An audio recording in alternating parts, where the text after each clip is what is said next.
अस्सलाम वालेकुम अहबाब, हम एक बार फिर हाजिर हैं उर्दू हरूफ तहजी के मुख्तलिफ़ हरूफ को दूसरे हरूफ से जोड़कर लफ्ज़ बनाने का तरीक़ा लेकर। और हम इस वीडियो में आज आपको बताएंगे कि किस तरह दीगर हरूफ को मिलाकर हम उनकी आधी अशकाल किस तरह होंगी और उन दीगर हरूफ से मिलाकर उन हरूफ को किस तरह लिख सकते हैं, लफ्ज़ किस तरह बना सकते हैं।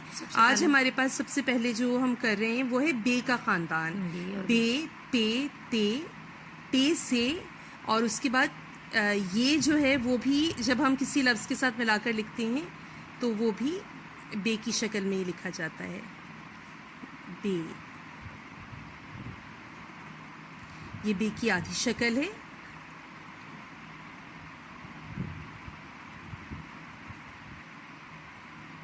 बे को अलिफ से मिलाया, बारिश।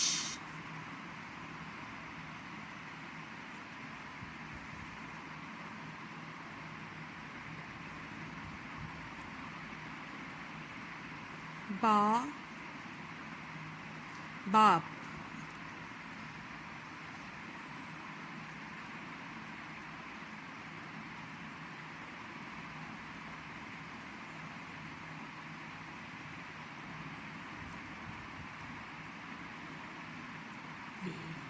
ये ते और ये और यहाँ हमने लेना है कि यहाँ ये बे का दंदन है, ये ते का है और ये का है। 32 बना रहे हैं। यहाँ हम सीन के 3 अपने दंदाने बनाएंगे। यहाँ है 32। बे का एक दंदाना है, एक है, ये ते का है, फिर ये का है, फिर सीन अपनी मुकम्मल, सीन अपनी मुकम्मल शक्ल के साथ 32। इसके बाद हमारे पास है पे, इसी के जैसा। तो उसमें एक ही लफ्ज़ है जो बार बार बच्चे क्लास 1 से लेकर यानी पहली क्लास से लेकर और जहाँ तक उर्दू पढ़ी जा रही है सिलेबस में, तो ये लफ्ज़ हर जगह आता है। पाकिस्तान। जी बिल्कुल। यहाँ देखें ये ते अलिफ ता, इसमें ये 1 2 3 अपने सीन के यहाँ और ये ते अलग, पाकिस्तान। इसी तरह किसान जब लिखा जाता है उसमें भी टीचर्स भी उस्ताद कराम भी समटाइम नहीं रखते ना, गलती कर जाते हैं। तो यहाँ किसान।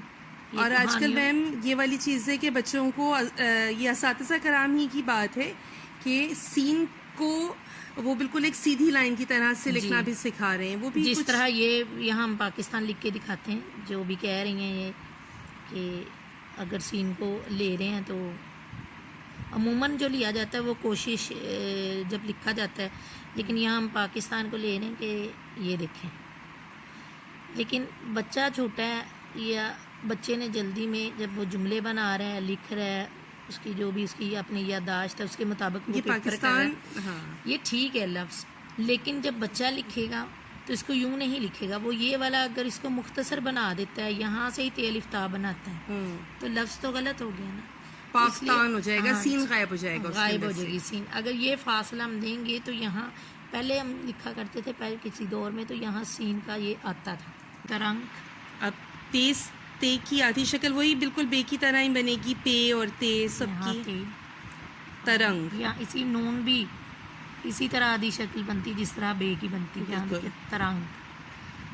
अगर हम इसको जोड़ दें तो ये देखें तरंग। हम नहीं बताएंगे स्टूडेंट्स को, तालिब इल्मों को तो नहीं पता चलता जी बिल्कुल कि किस तरह तरंग हो गया। इसके बाद हम टुकड़ा लिख लेते हैं, टे से टुकड़ा। टे काफ, ये देखें टे, ये आधी शक्ल वाज़े नज़र आ रही है, बिल्कुल। इसको जोड़ा नहीं गया इसीलिए कि अच्छा, काफ के फौरन बाद रे को हम वहीं से मोड़ें, ना कि दाल की तरह बनाए। बिल्कुल। अलिफ टुकड़ा।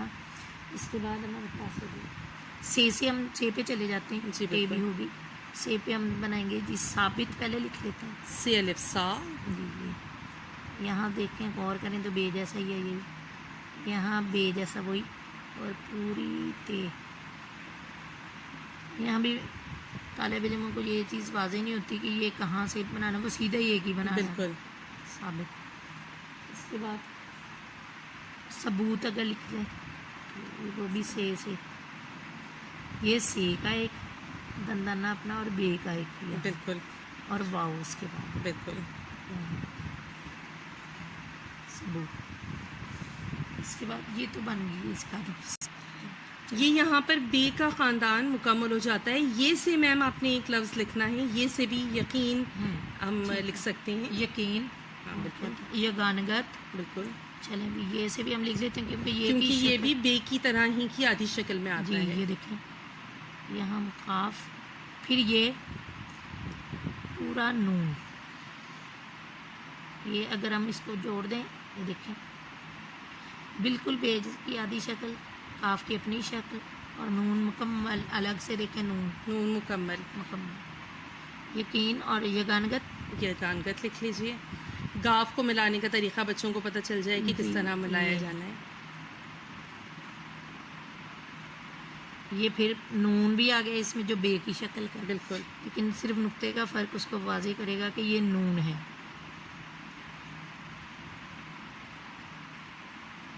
ये हम इसको जोड़ देते हैं ताकि बच्चों को पता चले कि इस तरह ये से गानगत, ये गानगत। बिल्कुल। अच्छा, अब इसके बाद हम कहाँ पर चल रहे हैं? जीम और जीम के ख़ानदान पर। जी। अब हम जीम के ख़ानदान पर जाएंगे और देखेंगे कि जीम को किस तरह जीम से छे जीम छे हे के ये चारों चार लफ्ज़ एक ही ख़ानदान से, ये जीम और इनकी आधी शक्ल बिल्कुल एक जैसी होगी। ये जीम की आधी शक्ल है, नुक्ता आ गया। हाँ जी, अगर हम चे की भी बना लें तो भी जी, बिल्कुल। बिल्कुल वैसी होगी, सिर्फ नुक्तों का नुक्तों फर्क। का फ़र्क। जी यहाँ हे काली होती है और क़े के ऊपर नुक्ता आएगा। ठीक है, जीम चे हे क़े। जी अब हम लिख लेंगे जब, जीम और बे जब, याद से। इसके बाद हम लिख लें अगर हे का जीम और चे का है जी हाँ जी सच और चचा चे और चे के साथ जोड़ते हैं। 2 दफ़ा छे आ रहा है। ठीक है, ये भी स्टूडेंट्स यानी तालिब इल्म बेचारे बहुत इसमें ना हो जाते हैं कि किस तरह से लिखा जाए। बिल्कुल, अगर उन्हें अलग से बताया जाए तो चचा, और इसी तरह हज, अगर ये देखें ये जीम की आधी शक्ल, ठीक उसके है। बाद एक और जीम, ये मुकम्मल शक्ल के साथ ये हज। हज। ठीक है, इसके बाद हम हे वाली आप आ जाते हैं हे पे हब्स। हब्स, हे की आधी शक्ल, बे की आधी शक्ल और सीन जी, की यहाँ मुकम्मल ये शक्ल। हे, ये बे, और इसके बाद सीन के अपने 3, बिल्कुल, ये देखिए हब्स। यहाँ अगर गिना जाए 1 2 3 4 बिल्कुल। दंदाने, लेकिन यहाँ एक बे का है बे का एक है, तो ठीक 3 है, अपने सीन के। बिल्कुल। इसके बाद जिसामत लिखिए, जैसा मतलब जीन, हाँ, सीन, अलिफ। अलिफ, मीम हम जोड़ते हैं किसी लफ्ज़ के साथ तो अमूमन ऊपर से घुमाई जाती है, जो कि अगर वो फेल लगेगी मीम में। अगर हम जोड़ रहे हैं किसी के लफ्ज़ बना रहे हैं जब, तो मीम को नीम को नीचे नीचे से घुमाएं। घुमाएं। जसामत। ठीक है, इसके बाद सच और सच्चाई, सच, सीन, सीन, यहाँ चे की या जीम की मुकम्मल शक्ल, चे लिख दिए डॉट नुक्तों के साथ, यहाँ लिखे जी सच। बिल्कुल। इसके बाद सहाब लिख लेते हैं, सीन और जीम स्वाद। इकट्ठा, अच्छा, सहाब सहाब बादल सीन से, जिसका। ओके। ये देखें सीन, हे, अलिफ, अलिफा, बे। बे, ठीक है। सहाब।